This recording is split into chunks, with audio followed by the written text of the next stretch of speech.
Welcome back to the Wizard Shop, and it's time for another dealer exposure. No, we're not going to talk about names, but this is crazy, guys. You guys are going to want to watch this whole video. This is nuts. Let's get started.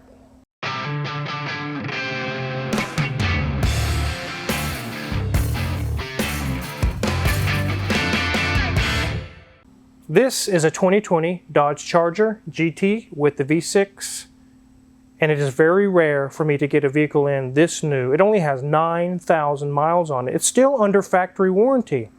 And it's been to the dealer to receive factory warranty. And it still didn't get fixed. It's here to Omega to finally get fixed properly.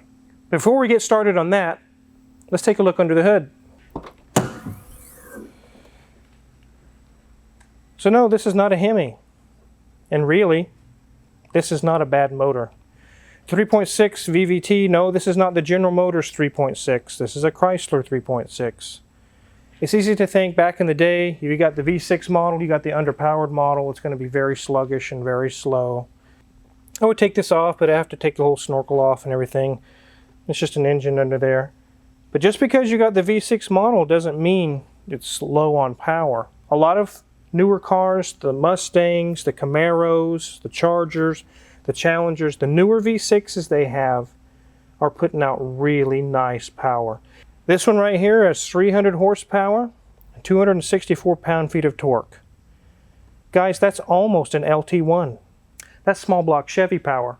I'm not talking about modified small block Chevy 700 and 800 horsepower. I'm talking about stock from the factory.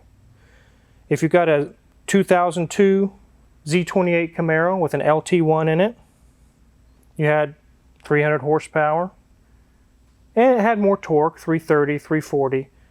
Now obviously this doesn't have as much torque, but it's almost LT1 level with a little 3.6 V6. That's amazing. The 3.7 V6 Mustangs are putting out small block V8 power. So any more to scoff at somebody because they have a V6, you would be a fool, because it will probably walk your Fox body stock Mustang easily.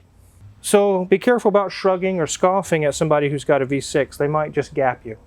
So one nice thing about the V6 as well is it's shorter, which means more room in between the radiator and the engine. You can do serpentine belt work, alternator work, all the different things that are on the serpentine belt drive. It's really easy to get to. You're not cursing, you're not throwing wrenches and getting pissed off. It's real simple. Here's our oil filter up here. It's real simple to get to as well. Makes an oil change a cinch. But our problem is not under the hood. Let's go ahead and take a look how sweet this car looks. It is a beautiful color. What would you call this color, Mrs. Wizard? I would say it's blueberry. Blueberry? Sure, why not? A metallic blueberry? Well, with 9,000 miles, we'll take a quick walk around. We're really not going to find a whole lot unless it's been abused, but this car hasn't been abused. This model has the 20-inch wheels on it, and what Mrs. Wizard said is a blueberry color. I'm not sure if that's the official color. These look really amazing, and one thing that's really crazy about these cars as we go a walk around and look at it is they can easily be mistaken for a cop car. So you're always pissing off people when you're going down the road that they, oh my God, it's a cop, it's a state trooper. And it's not. It's just you cruising down the road. And another thing I don't like about them is there's so many of them. If you want to buy that car to stand out and be really sweet car, like, oh my God, that is such a sweet car. A Charger or a Challenger, there's millions of them. But that aside, they are a really nice car. They're beautiful. They really are a great car. They're fast. You can haul the family around. They're stylish. They look good. And they're obviously very, very popular. We'll let Mrs. Wizard give you guys a tour of the interior. Then we're going to raise this thing up in the air and show you the craziness. So welcome, ladies and gents, here we go. And it's actually not even 9,000 miles, 8,400 miles. This thing is obviously mint. Obviously, we're not going to see anything wrong in here, but it does have a really cool interior. Got a leather dash. Nice infotainment system that would probably be fabulous, but we're not going to turn it on. But we do have some lovely blue accents that have been carried over from the outside and brought inside as well. Not a whole lot of buttons. It is an automatic. Now the seats are really kind of interesting. They've got a suede center with leather on the sides, but they also have a pretty decent little bolster to kind of keep you in your seat and make you feel like you can go racing around. But again, nice armrest on the door. Sometimes I think car manufacturers forget there's supposed to be comfort in here. The back seat is shockingly big. It's a sunshade back there as well. But there is room in this car for 5 people. Obviously, the headliner is in amazing shape because, again, how can it not with only 8,400 miles on it? And you can definitely tell this is a person who works in the Wichita area because they do work at Learjet and have for a really long time. So kudos to them. Again, this thing looks really nice. Got good controls on the door as well. More leather stitching. Easy to reach. Everything is just in a good spot. Steering wheel. Got a little bit of our Dodge accents on here and easy to use controls. Nothing too fabulous. Nothing that says, wow, I'm their performance line of car. Many of the buttons do seem to be standard for many Dodge products. So obviously everything looks really, really good in here. One thing that I like is like the 2007-8 Challenger or Charger interiors, but I really like the exteriors. I wish they had this exterior, but with the 2007-8 interior, it looks like a lump of clay to me with a screen in the middle. But it's functional, it does the job. I guess. But that's the way that a lot of car manufacturers are going today, with the big infotainment system to make sure that we are well, controlling our car, either that or distracting our driving. That's the interior. Let's get this in the air and see what the real problem is.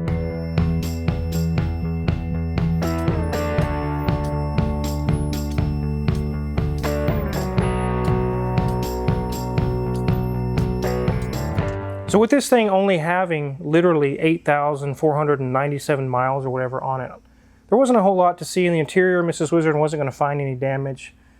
We're not really looking for damage or anything on here. We're not going to find a whole lot of leaks. We will take a quick look underneath, but as we get 3/4 of the way back, there's where our crazy dealer fix is. I'm really disappointed in what they did, but let's go ahead and take a look underneath here, and then I'll grab Magic Mike and we'll talk about what we're doing to fix it properly. So not a whole lot to see here. There would be if there was leaks. We do see that it says remove for engine service. That's pretty sad if you have to put that on there. Is someone actually going to work on the engine underneath without removing that? I guess there are people that would try. Check the brakes, look for anything loose. Even though it's got such low miles, there can be failures, I guess. Nothing going on there. Nothing going on this side. Everything's nice and tight. No leaks. Here's our transmission. No leaks. And being, again, that it has the V6, it's really easy to get to everything. There's the motor mounts if you needed to change them. The exhaust was really easy to get to. If you look right there, you can see that in these models, it does not have an exhaust manifold. It's built into the head. And basically just has a flange that mounts to a pipe collector and right straight down to the exhaust. So the idea of putting headers on this, yeah, that's not happening. Here's our steering shaft. Everything looks good there, no leaks. Here's our transmission crossmember, exhaust, and from about here back, it has aftermarket Borla exhaust. Here's our drive shaft. Everything's nice and new. Right here, we have a cross member missing, and that's on purpose because we're working on it. This is the issue we're talking about here. The customer complained that when they would drive, they would hit a bump, they would hear a loud thud, and they shouldn't be hearing that with 9,000 miles on it. They took it to the dealer, and their fix was really bad. But let me demonstrate the thud.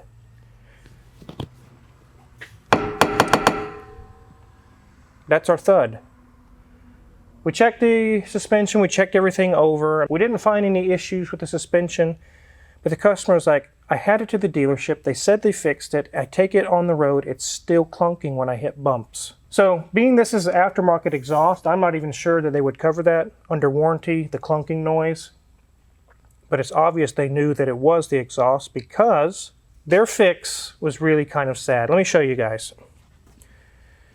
So here's the cross member that was right here, and you can see it was very close to the exhaust. If I put it all the way on, I mean, it's literally a 1/4 inch away. And their fix was stacks and stacks and stacks of washers. So much so that there really wasn't even threads left to put the nut on. So your cross member is now hanging down lower than anything else in the car, and you're going to scrape everything that goes by. Look at all those washers, guys. 9,000 miles on this car, and we're stacking washers on it like it's a 250 or 300,000 mile car, and we're just trying to get it to go a little bit longer so we can trade it in on something else. You're not going to do that on a car with 9,000 miles. That's not the answer. So when you have exhaust banging on the cross member, you don't put this many come on, guys, look at that. There's literally like 20 washers there, and there's more washers right here.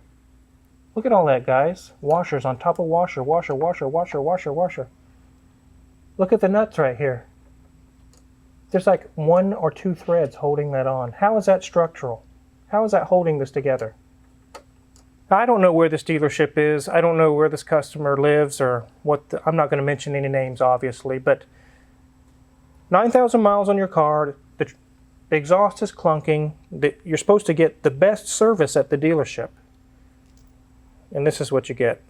So their idea was lower the cross member with washers so that when the exhaust moves, it no longer contacts the cross member. But you just saw this stuff's being barely held on with like 1 or 2 threads of the nut. It still hits. That's why the customer brought it here, because it's still hitting, even with all these washers. So Magic Mike,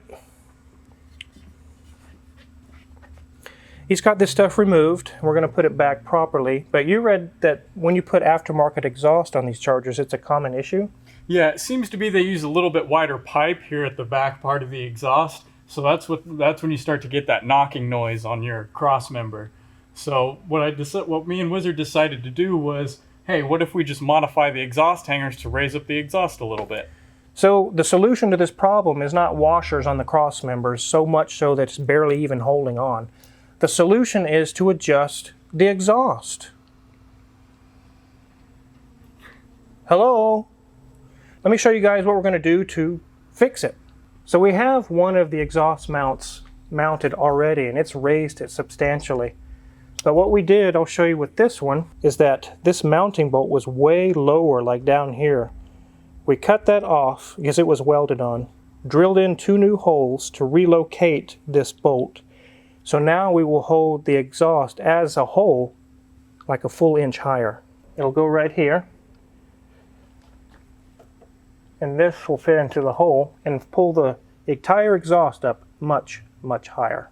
Okay, so now we have everything installed, and let's see how well we did. No more thuds. Just like it should be. It's such an easy fix. I don't understand why that was so hard for them. A bunch of washers, that's crazy. Well, let me show you guys what we did. Just like on the other side, we cut the mounting shaft off, drilled some new holes an inch higher, and put a bolt through it. We're still utilizing the original mounts, which just modified them. And I'm not too worried about modifying them due to warranty, factory warranty, because that's not factory. So we're not too worried about that. So now this sits an inch higher. The entire exhaust sits an inch higher. So now when he hits bumps, it's no longer going to be crashing against the cross member. We'll finish out what we were doing here. The differential is nice and dry. Brakes are good. Sway bar is good. Nothing loose there. Brakes are good. Sway bar is good. Nothing loose. Here's our exhaust coming back. As you can see, with our modifications, it hasn't changed any of the geometry here. Everything's still nice and fitting into the contours here. So, success! We did it! Let's go ahead and get this thing on the ground.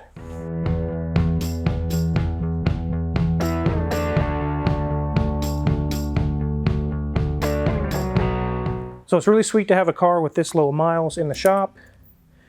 And I'm glad that we can get this solved for them. No more exhaust issues. As we saw, everything else on the vehicle is clean and in good condition. We don't need to do anything else. And There was one small issue with the check engine light, but they said they fixed it at the dealership. We checked for codes just to make sure there were no codes. So, if you're curious what kind of tools were used to fix this thing, check my Amazon affiliates link in the description below. And make sure to hit the subscribe button because we got many more cool projects in the shop. We got a whole bunch of cool things coming in, a lot of things going out. Oh my goodness, guys. Anyways, thanks for watching. Hit the subscribe button.